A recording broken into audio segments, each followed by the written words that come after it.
काम कर जल्दी, काम कर।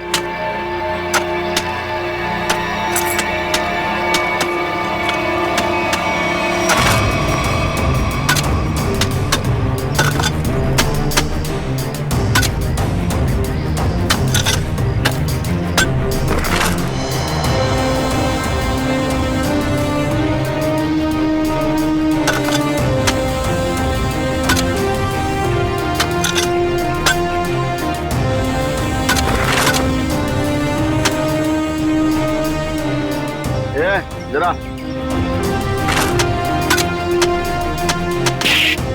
हमेला भर और फेंक किया उधर।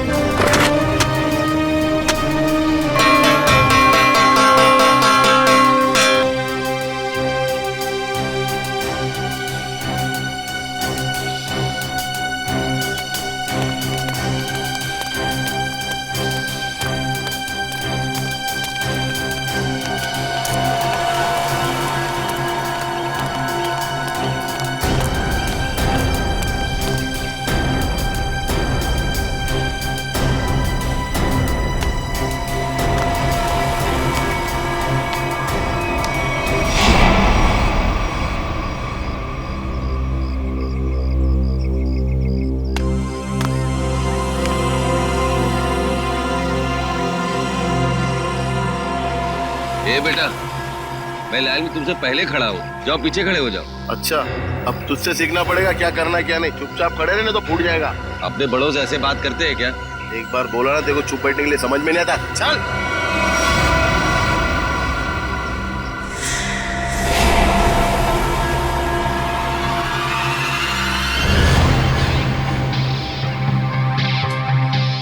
अब ठीक हो ना बाबा? हाँ बेटा, मैं ठीक हूँ। ओ सरंजीत, यहाँ का हीरो। एक काम कर ले, तू इस बुड्ढे की दुख भरी कहानी सुन ले जब तक मैं खाना खा लेता हूँ। ये रोटी दाल।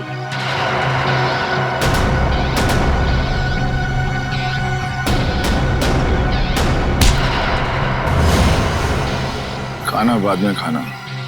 ले बाबा से माफी मांग। माफी तो नहीं मांगूंगा।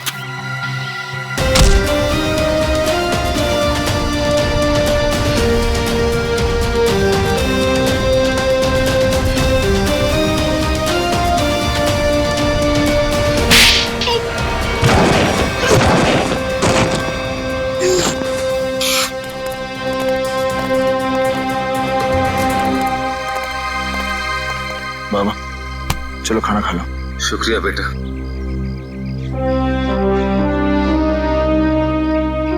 सरंजीत, सीआईडी ऑफिसर्स तुमसे मिलना चाहते हैं।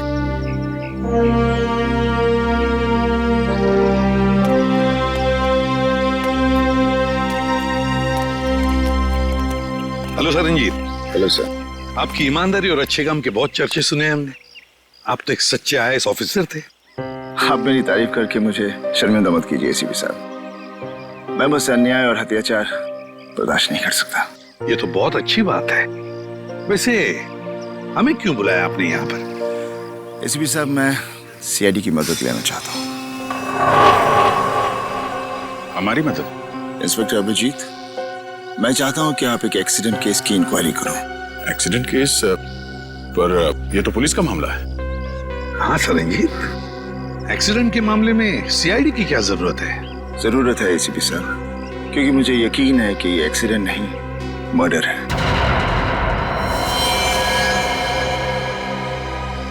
मर्डर?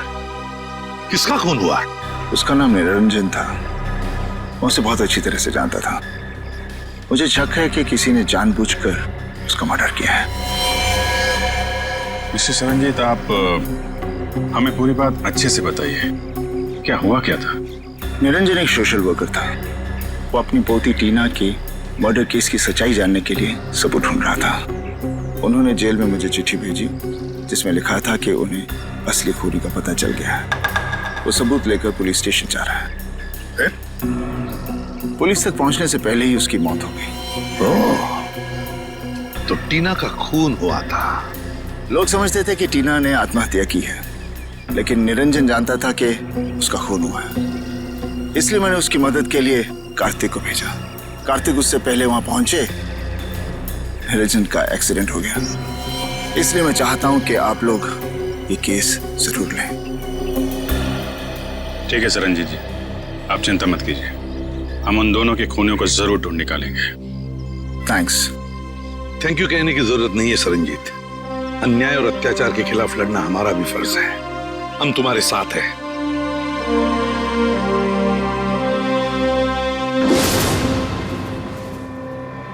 मुझे अपने आप पे इतना गुस्सा आ रहा है। मैं उन्हें बचा नहीं सका सर। देखो कार्तिक, तुमने कोशिश तो की थी। नाकामयाब कोशिश। अगर 5 मिनट पहले मैं पहुंच जाता तो शायद ये खून होने से रोक सकता था मैं। हम तुम्हारे जज्बात समझ सकते हैं कार्तिक। बहुत बुरा लगता है जब हम चाहते हुए भी किसी को बचा नहीं सकते हैं। लेकिन एक बात बताओ कार्तिक, क्या हुआ क्या था वहां पर? उस दिन मैं पुलिस स्टेशन नहीं जा रहा था। मुझे पता था कि निरंजन जी सारे सबूत लेकर पुलिस स्टेशन जाने वाले हैं, लेकिन इंक्वायरी चल रही है सर। अरे सुनो सुनो सुनो, यहाँ पे क्या हुआ? किसी बुजुर्ग इंसान का एक्सीडेंट हुआ है सर।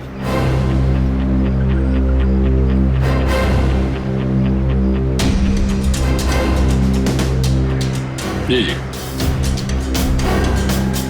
हाँ सर, खबर लगती है आपको, मैं खबर करता हूँ।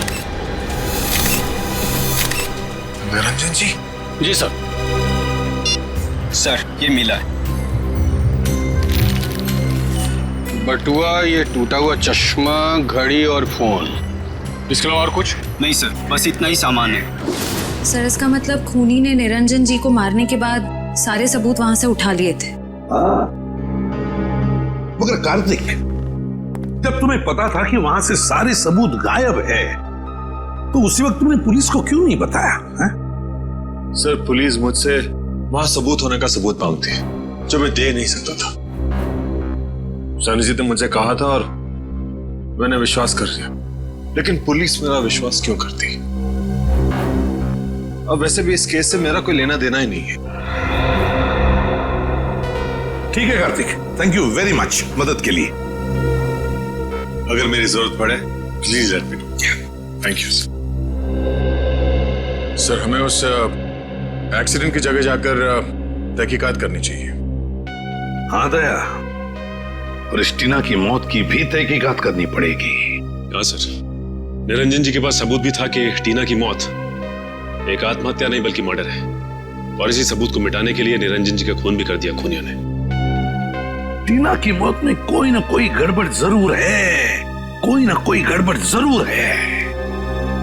पता लगाना पड़ेगा कि टीना ने क्या खुद बालकनी से कूदकर जान दे दी या फिर किसी ने उसे धक्का दे दिया।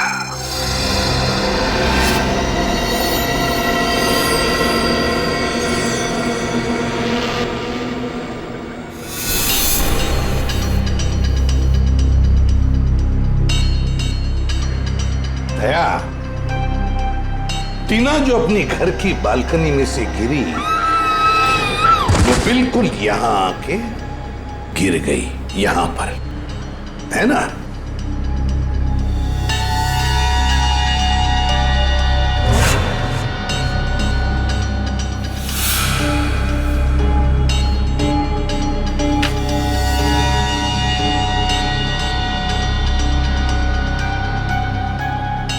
एक मिनट है, तो इस फोटो को देखो, गौर से देखो इस फोटो को। टीना की हथेली पर खून लगा हुआ है, हथेली पर खून लगा हुआ है। मगर दया, जब टीना अपनी बालकनी में से नीचे गिरी तब उसके हाथ खून से दूर थे, दूर। तो फिर टीना की हथेली पर खून आया कैसे? हाँ सर, जमीन पर खूनी हथेली के छाप यहाँ देखिए, हाँ जमीन पर पड़ी है। हाँ सर, ये देखिए, इस फोटो में भी ये टीना के हाथ उसके शरीर से काफी दूर है, मतलब हाथ पे खून लगना तो असंभव है सर। एग्जैक्टली, इसका एक ही मतलब है दया, जो कुछ भी हुआ है टीना के घर में ही हुआ, टीना के घर में। निरंजन जी का एक्सीडेंट यहाँ पे हुआ था। ट्रक उस तरफ से आया था और वो पुलिस स्टेशन जा रहे थे। हाँ सर, जब ट्रक वहां से आ रहा होगा तभी निरंजन जी यहाँ से रास्ता क्रॉस कर रहे होंगे और एक्सीडेंट हो गया होगा। लेकिन फ्रेडी, पुलिस के मुताबिक एक्सीडेंट का कोई चश्मदीद गवाह है ही नहीं। एक काम करते हैं, वहां चल के देखते हैं जहां से ट्रक आया था। अरे ये क्या, ये रास्ता तो बंद है। सर फिर तो ट्रक यहाँ से आया ही नहीं होगा। वही तो फ्रेडी, जरा बुला उसको। अरे सुनो भाई, एक मिनट। हाँ ये कब से चल रहा है काम यहाँ पे? 1 हफ्ता हो गया सर। 1 हफ्ता? ये 2-3 दिन पहले यहाँ पे कोई ट्रक खड़ा था क्या? मैंने तो नहीं देखा सर। अच्छा ठीक है, जाओ। सर अगर ये रास्ता पिछले 1 हफ्ते से बंद है तो फिर इस ट्रक ने निरंजन जी को पीछे से कैसे मारा?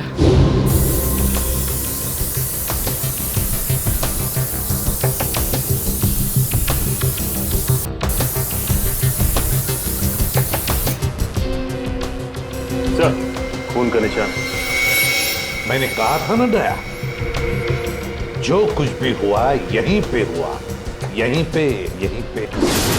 क्योंकि ट्रक वहां से आया और शायद यहीं कोने पे खड़ा हो गया। यहाँ खड़ा होकर निरंजन जी का इंतजार करता रहा और जैसे ही निरंजन जी दिखे, ट्रक ने उनको उड़ाया और वापस मेन रोड से फरार। लेकिन सर इतने बड़े ट्रक को किसी ने तो देखा होगा। हाँ फ्रेडी, किसी ने तो देखा होगा।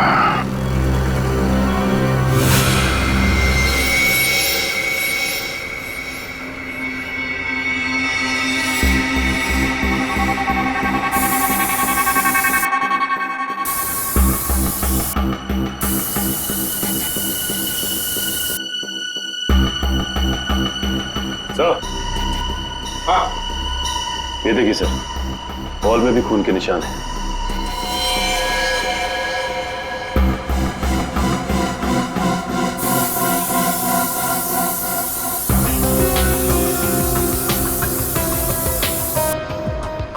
यहाँ पे तो कुछ नहीं है सर।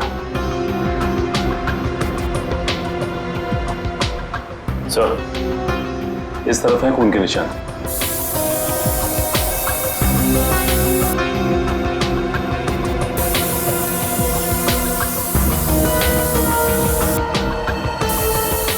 इधर भी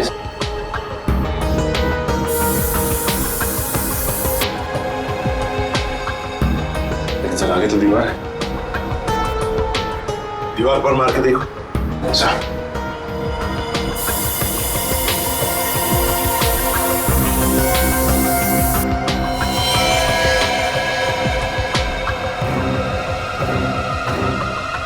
ये देखो दया, खून के निशान है, लेकिन दिखाई नहीं पड़े क्योंकि खूनी ने सारे खून के निशान मिटा दिए थे। लेकिन टीना की मौत कैसे हुई होगी? टीना पर जरूर किसी ने गोली चलाई थी, जिसकी वजह से उसके खून की चींटे ऐसे दीवार पर उड़ गए। लेकिन सर पुलिस की रिपोर्ट में ऐसे गन शॉट के जख्म का कोई जिक्र है ही नहीं। शायद उन्होंने देखा नहीं होगा। लेकिन सर ये कैसे मुमकिन है कि पुलिस वालों को पता ही नहीं चला कि टीना को गोली लगी? ऐसे हो सकता है सचिन, हो सकता है, क्योंकि काफी साल पहले मेरे साथ भी ऐसे ही हुआ था एक केस में। पर सर टीना की लाश का पोस्टमार्टम हुआ था, तो फिर जिस डॉक्टर ने पोस्टमार्टम किया उसने अपने रिपोर्ट में गोली के बारे में लिखा था नहीं। वही तो, और फिर इसी पोस्टमार्टम रिपोर्ट के आधार पर पुलिस ने मान लिया कि टीना ने आत्महत्या कर ली। इसका मतलब है पोस्टमार्टम करने वाला डॉक्टर भी मिला हुआ था। सर इस निरंजन जी का शक सही था, टीना का खून ही हुआ। हाँ दया, बिल्कुल सही है। सुनिए, जरा एक बात बताइए, जिस दिन टीना की मौत हुई, क्या आप लोग जानते हैं कोई मिलने आया था टीना से, या फिर आप लोगों ने कोई आवाज सुनी हो? जरा याद करना। है? नहीं सर, पर जब टीना गिरी थी तो हमने उसकी चीख सुनी थी सर। किसी ने गोली चलने की आवाज सुनी थी? नहीं सर। मतलब सर गन पे साइलेंसर लगा हुआ था। हो सकता है, हो सकता है। वॉचमैन, तुम्हें तो पता होगा ना कौन आया था टीना से मिलने के लिए? साहब इस बात को 2 महीने हो गए, कुछ याद नहीं है। अच्छा, तो तुम्हारे पास एंट्री रजिस्टर और फिर सीसीटीवी कैमरा तो लगे हुए हैं, वो तो होगा ना उसका रिकॉर्ड? हाँ वो है। बस तो फिर वो एंट्री रजिस्टर और सीसीटीवी का फुटेज दोनों चाहिए हमें। सर, मैंने एक लाल कलर का ट्रक देखा था, वो उस दिन वहां खड़ा था। यहाँ पे खड़ा था, इसीलिए उन लोगों ने नहीं देखा। अच्छा ये बताइए, ट्रक का नंबर याद है आपको? नहीं सर, नंबर तो मैंने नहीं देखा। उस ट्रक ड्राइवर के बारे में कुछ याद है? वो अपनी नीली रंग की शर्ट बदलकर दूसरी शर्ट पहन रहा था। मैंने उससे कहा भी कि वो ट्रक हटाए, मुझे रास्ता साफ करना है, मगर उसने मेरी बातों पर ध्यान ही नहीं दिया। वो ट्रक में ही बैठा रहा। नीले रंग का शर्ट? जी सर, और उस नीले रंग की शर्ट पर एक पीले कलर का बैच भी था। नीली शर्ट और पीला बैज? सर, लगता है वो आदमी किसी सिक्योरिटी एजेंसी के लिए काम करता होगा। हो सकता है फ्रेडी। और कुछ याद है उस ट्रक ड्राइवर के बारे में? उसका चेहरा, वो दिखता कैसा था? उसकी बड़ी सी मूछें थी और दाहिने गाल पर एक मस्सा भी था। बस इतना ही याद है। ठीक है, thank you very much. Freddy, पता लगाओ ऐसी कौन सी सिक्योरिटी एजेंसी है जिसका ड्रेस नीली रंग की शर्ट और पीला बैज है। सर, जिस डॉक्टर ने टीना की नकली पोस्टमार्टम रिपोर्ट बनाई थी वो भी फरार है। एक काम करो, निखिल को बोलो उसके घर पे नजर रखे और जैसे ही वो दिखाई दे हमें तुरंत इन्फॉर्म करें।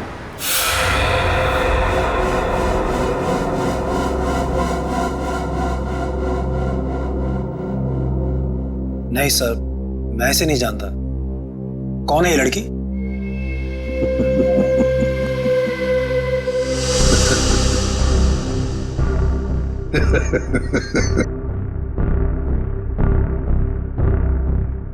अभी मैं भूल गया था सर। ये लड़की, ये तो टीना है, हमारे ऑफिस में काम करती थी। अच्छा, आखिरी बार टीना से कब मिले थे आप? ये उसकी मौत से शायद 2-3 दिन पहले। कहाँ मिले थे? मैं ऑफिस में मिला था सर। सर वैसे मेरी उससे ज्यादा जान पहचान नहीं थी, हम ऑफिस में ही मिलते थे सिर्फ। अच्छा अच्छा अच्छा, ऑफिस में ही मिलते थे? जी सर। सचिन, सर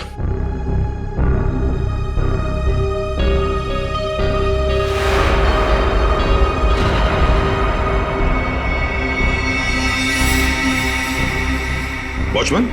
जी सर। इन्हें पहचानते हो? हाँ साहब, ये इमरान साहब है, टीना मैडम को अक्सर घर छोड़ने आते थे। ये झूठ बोल रहा है सर, ही इज लाइंग। तुम जा सकते हो। वैसे जिस दिन टीना का खून हुआ उस दिन तुम कहाँ थे? सर मैं ऑफिस में ही था सर। ऑफिस में थे? जी सर। हाँ हाँ, सचिन जरा। सर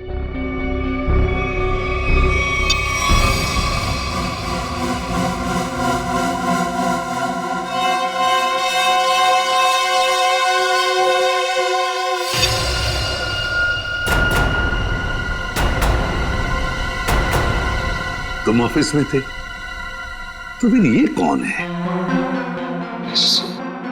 तो कोई जुड़वा भाई भी है क्या? सर है? नहीं। सच सच बताओ, टीना के घर गए थे या नहीं? बताओ। हाँ सर। कितने बजे गए थे? ये 12:45 के आसपास के। 12:45 के आसपास।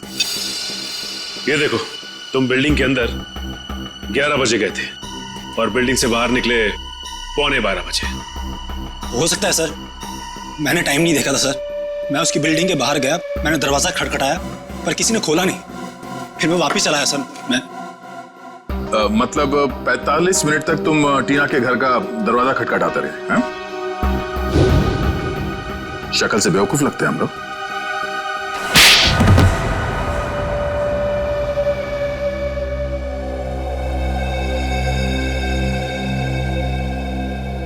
मैंने ही टीना को मारा था।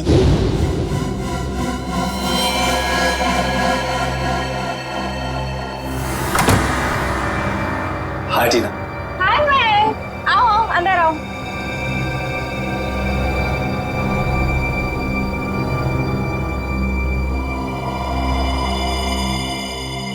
अरे कैसे हो? अच्छा। अच्छा बैठो, मैं पानी लेकर आती हूँ। हाँ।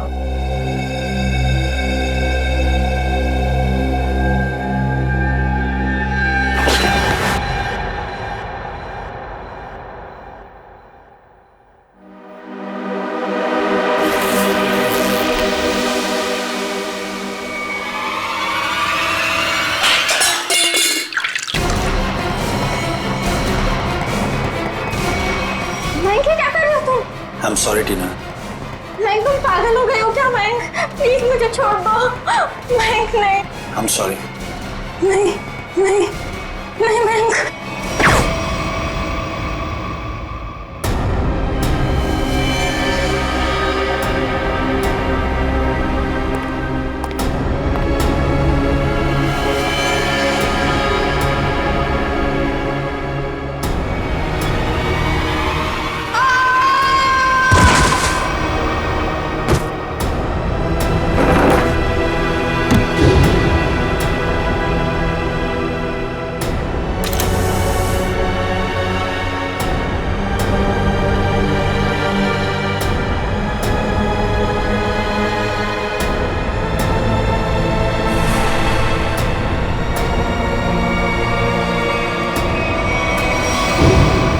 मेरे ऑफिस के एक सीनियर रिपोर्टर हितेन ने मुझसे वादा किया था कि अगर मैं टीना का मर्डर करता हूं तो वो मुझे प्रमोशन दिलाएगा। सिर्फ प्रमोशन के लिए तुमने एक निर्दोष लड़की की जान ले ली? हाँ? समझ में नहीं आ रहा तुम कैसे इंसान हो। ले जाओ इसे। चलो चलो।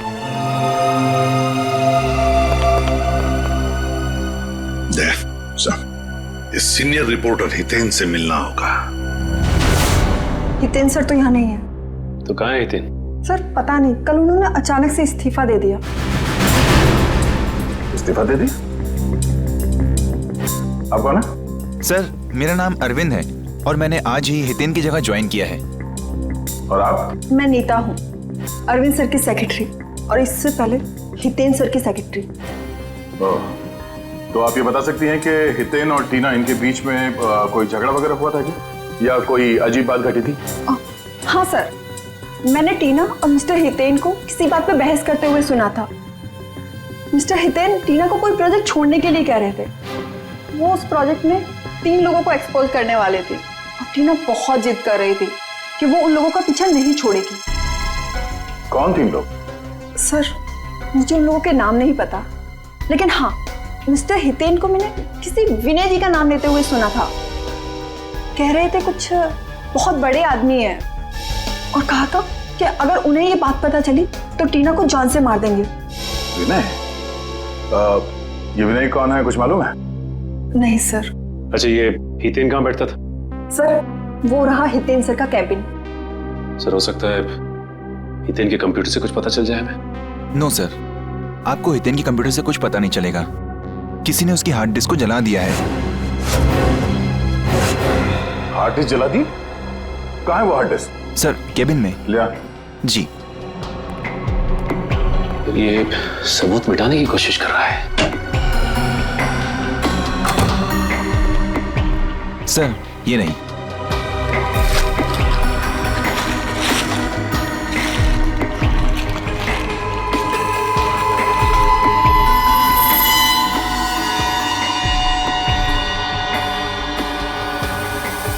सर ये हितेन तो बहुत चालाक निकला।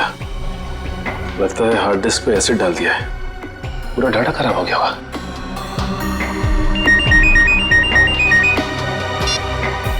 हाँ निकल।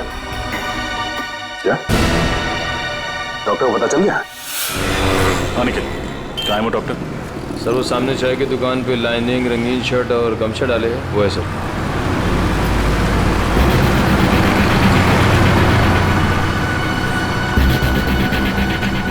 चलो मिलते हैं उससे, लेकिन ख्याल रखना वो भाग न जाए।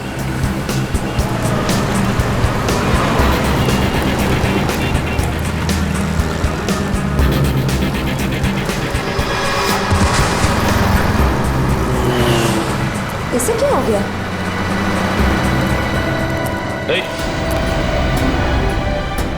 डॉक्टर साहब, सर ये तो मर गया। मर गया? हाँ सर। लेकिन अभी तो अच्छा खासा छाक। सर लगता है किसी ने इसकी चाय में जहर मिला दिया। निखिल, एम्बुलेंस बुला। श्रेया, क्या मिला तुमने चाय में जो पीते ही उस आदमी की मौत हो गई? नहीं साहब, मैंने तो ऐसा कुछ भी नहीं किया। कुछ भी नहीं किया तो तुम्हारी दुकान की चाय पीकर उसकी मौत कैसे हो गई? अरे मैडम, मैं तो उसको जानता भी नहीं, फिर मैं उसे क्यों मारूंगा? आपको विश्वास नहीं होता ना, तो मैं चाय पी के दिखाता हूँ।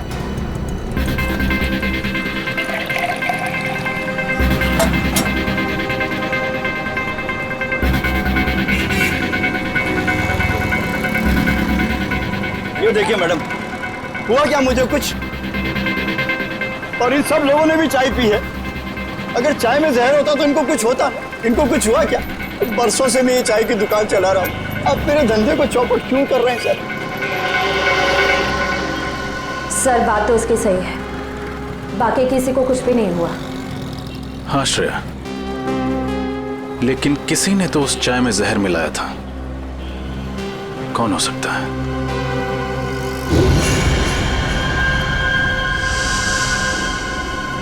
एक सेकंड, यहाँ पर एक आदमी बैठा अखबार पढ़ रहा था। कहाँ गया वो? कौन सा? उसने काली टी शर्ट पहनी हुई थी, उसके हाथ में बैंडेज था। कहाँ गया वो? मुझे नहीं मालूम साहब। आप लोगों में से किसी ने उसे जाते हुए देखा?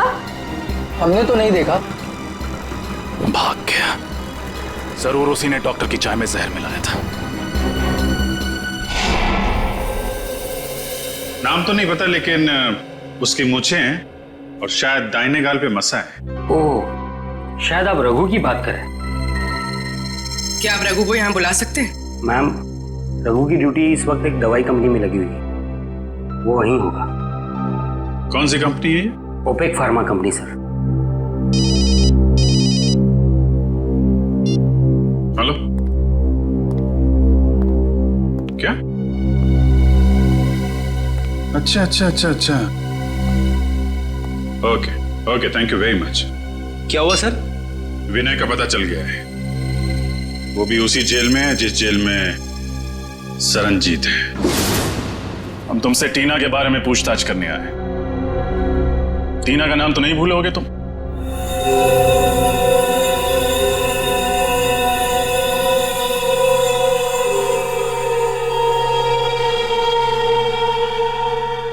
देखो विनय, हम जानते हैं कि तुम्हें सब कुछ पता है। बेहतर होगा तुम हमारे साथ कोऑपरेट करो।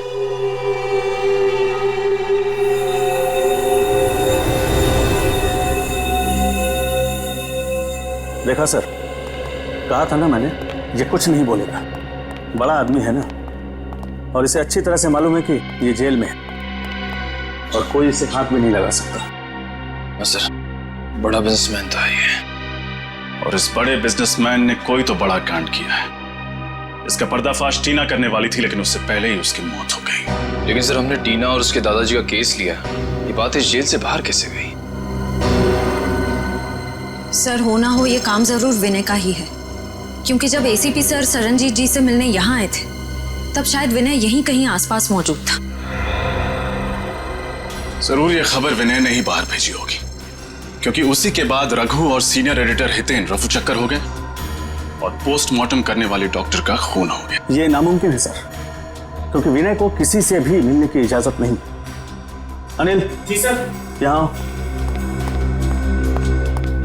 आप इनसे पूछ सकते हैं, ये हमेशा विनय पर नजर रखते हैं। जी सर, साहब ठीक कह रहे हैं, यहाँ विनय जी के ड्राइवर के अलावा कोई नहीं आता। ड्राइवर? अच्छा, वो क्यों इनसे मिलने के लिए आता है? सर, विनय जी जेल का खाना नहीं खाते हैं, तो उनका ड्राइवर उनके लिए घर से खाना लाता है। विनय के ड्राइवर से मिलना होगा, वही बताएगा कि ये खबर अंदर से बाहर कैसे गई। मैं तो विनय सर के घर से टिफिन का डब्बा लेकर जेल में देने के लिए जाता था सर। झूठ बोल रहे हो तुम। सच तो यह है कि तुम रोज विनय से कोई संदेशा लेकर आते थे। बताओ, क्या खबर देता था वो तुम्हें? मुझे नहीं पता साहब, मैं खाने के बाद वो हौलदार मुझे डब्बा वापस देता था साहब, और मैं वो खाली टिफिन का डब्बा आराम बिल्डिंग फ्लैट नंबर 203 में दे देता था साहब।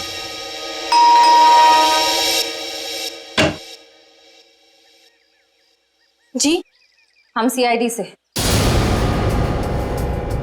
आपसे मिस्टर विनय के बारे में कुछ पूछताछ करनी है। विनय? कौन विनय? बिजनेसमैन विनय, जो फिलहाल जेल की सजा काट रहे हैं और जिनका खाली टिफिन रोज आपके फ्लैट पर पहुंचा दिया जाता है। ऐसा तो कुछ नहीं, लगता है आपको कोई गलतफहमी हुई है। अभी गलतफहमी हुई है या नहीं ये तो पता चल ही जाएगा। फिलहाल ये बताइए, आप कौन हैं और आपके साथ और कौन रहता है इस फ्लैट में? जी मेरा नाम सिबी है, मैं एक स्टूडेंट हूँ और यहाँ भाड़े पर रहती हूँ, अकेली। सिबी, क्या हम अंदर आ सकते हैं? नहीं नहीं, मैंने कहा ना मैं अकेली रहती हूँ यहाँ। अकेली? वो पेन किसकी है?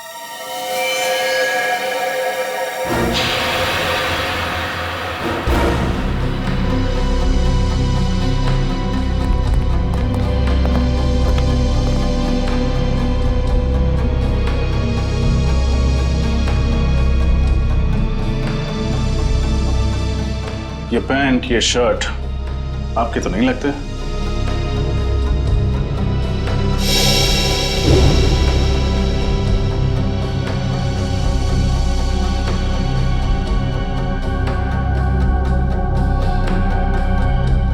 फोटो में ये आदमी कौन है सिबी? मेरा भाई रघु। ओ, तो ये है रघु जिसने निरंजन जी को ट्रक से उड़ाया था। अभी कहाँ मिलेगा ये रघु? मुझे कुछ नहीं पता सर, रघु कभी मुझे कुछ नहीं बताता। अभी भी थोड़ी देर पहले आया था, पता नहीं कहाँ चला गया। श्रेया, निखिल, तलाशी लो घर के।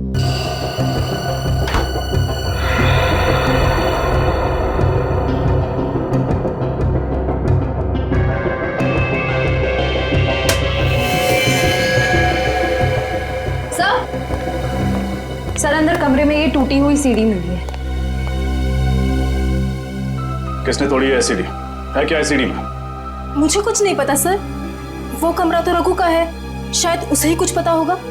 ठीक है, जैसे ही रघु का पता चले हमें खबर करना, और कोई होशियारी मत करना क्योंकि हमारी नजर अब तुम पर है।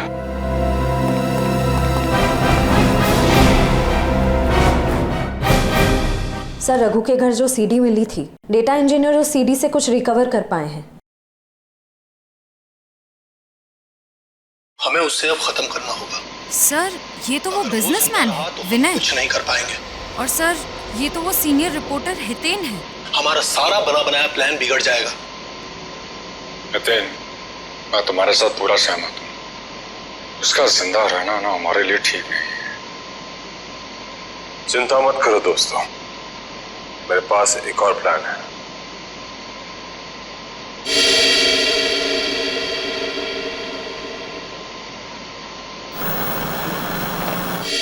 अब ये सारा मामला समझ में आ गया। टीना ने इन तीनों की बातचीत सुन ली और फिर उसी बातचीत को उसने रिकॉर्ड भी कर लिया। और विनय, हितेन और इस तीसरे अनजान आदमी को किसी तरह से पता चल गया था कि टीना को उनके प्लान के बारे में पता चल चुका है, और इसीलिए इन तीनों ने टीना को मार डाला। लेकिन इस वीडियो में तीसरा अनजान आदमी कौन है, इसके बारे में अभी तक कुछ समझ में नहीं आ रहा है। फिर एक बार ये हितेन और रघु हाथ में आ जाए ना, तो तीसरा आदमी कौन है ये भी पता चल जाएगा। हाँ सरनजीत, गुड। वैसे भी तुम जैसे लोगों की जरूरत जेल के अंदर नहीं, जेल के बाहर ही है। और बता। ओके, ठीक है, and good luck. Okay, Daya, Saranjit जेल से रिहा हो गया। सर, ये तो बहुत अच्छी खबर है। अगर सर ये हितेन, रघु और इस तीसरे अनजान आदमी को ढूंढेंगे कैसे सर?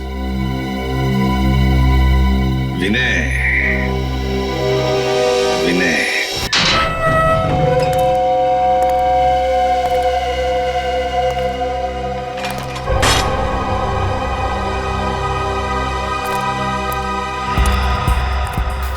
नमस्ते सर, कहाँ चलना सर? गाड़ी स्टार्ट कीजिए, रास्ता मैं बताता हूँ। जी।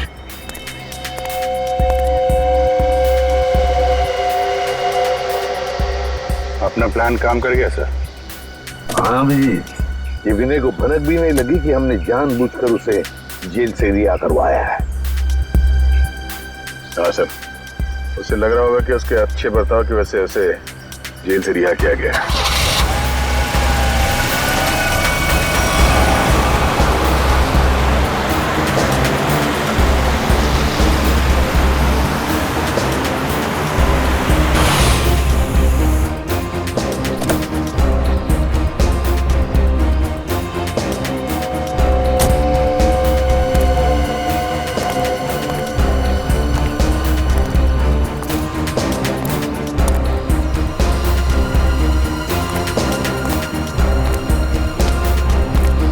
गाड़ी लेके निकल जाओ। अच्छा सर।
सर, वो तो रघु है। हाँ, अब देखते जाओ, सब एक एक करके आ जाएंगे। हितेन कहाँ है? और रघु, धीरज रखो, सब लोग आ जाएंगे। खाली हाथ तो नहीं आएंगे। रोकड़ा साथ लाने को कहा है ना। रघु, तू जो कुछ भी कर रहा है ना, बहुत गलत कर रहा तू। अच्छा अब तुम हमें बताओगे कि क्या सही है और क्या गलत। तुम लोगों ने जो कुछ भी किया है ना, सब पता है मुझे बताने की जरूरत नहीं, समझे? से लगता है आपस में बहस हो रही है। हाँ दया, लगता है कोई प्रॉब्लम शुरू हुआ है।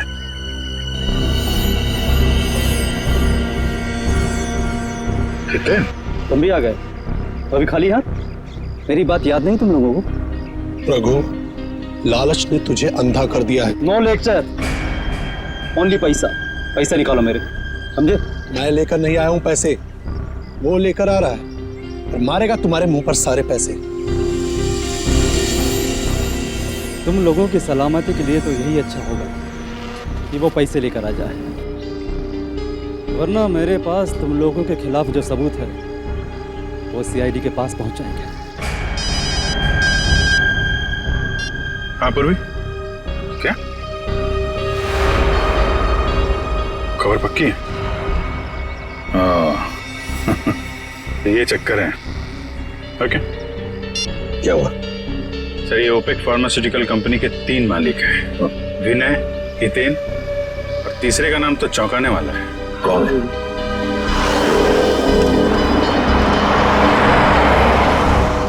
लगता है ये तीसरा आ गया, तीसरा पार्टनर।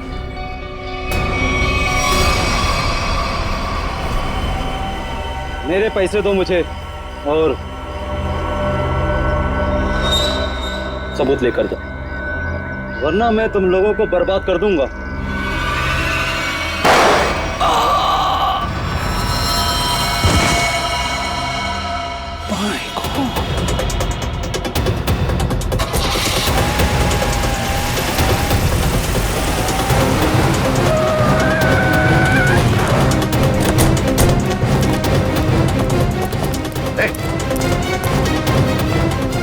My God!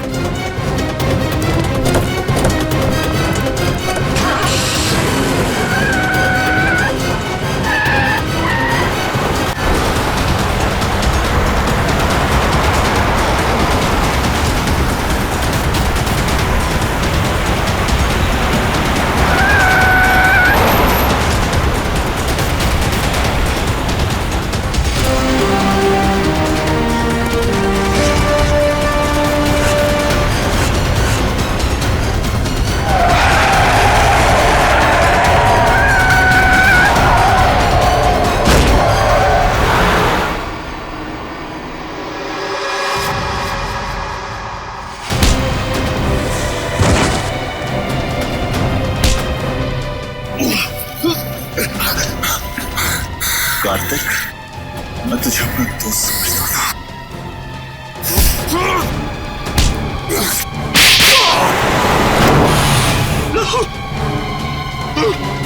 उन दोनों को पकड़ो, छोड़ो मत।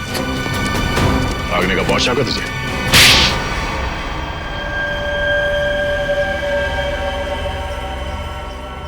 एक दवाई की कंपनी की आड़ में विनय, हितेन और मैं गैर कानूनी काम करते थे और इस बारे में एक गवर्नमेंट ऑफिसर को पता चल गया। इसीलिए हमने उसे खत्म करने का फैसला किया। लेकिन टीना को हमारे इरादों के बारे में पता चल गया, इसीलिए तुमने उसे भी मार डाला? हाँ, हमने उसे समझाने की बहुत कोशिश की और वो हमारी बात सुनने के लिए तैयार ही नहीं थी। बनती थी, बहुत तेवर दिखाती थी वो लड़की। आत्महत्या का रूप देकर तुम लोगों ने टीना का खून कर दिया, लेकिन टीना के दादाजी निरंजन को तुम लोगों के खिलाफ सबूत मिल गए और इसलिए तुम लोगों ने उन्हें भी मरवा दिया। तुम लोगों ने अपने साथी रघु उसे भी मार दिया और उस डॉक्टर को भी जिसने गलत पोस्टमार्टम रिपोर्ट बनाई है। एक झूठ छुपाने के लिए तुमने कितनी जाने ली। जी करता है कि यहीं काट दूं तुम लोगों को। इन तीनों को तो फांसी होगी सरनजीत, तीनों को फांसी ही होगी। ले जाओ इन्हें।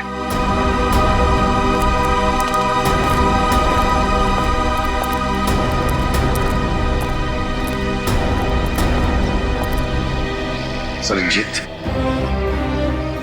अगर तुम सच्चाई के लिए लड़ाई शुरू नहीं करते, अन्याय के खिलाफ आवाज नहीं उठाते, तो ये नामुमकिन था। हमें तुम पर गर्व है। वाकई तुम हो सिंह साहब द ग्रेट।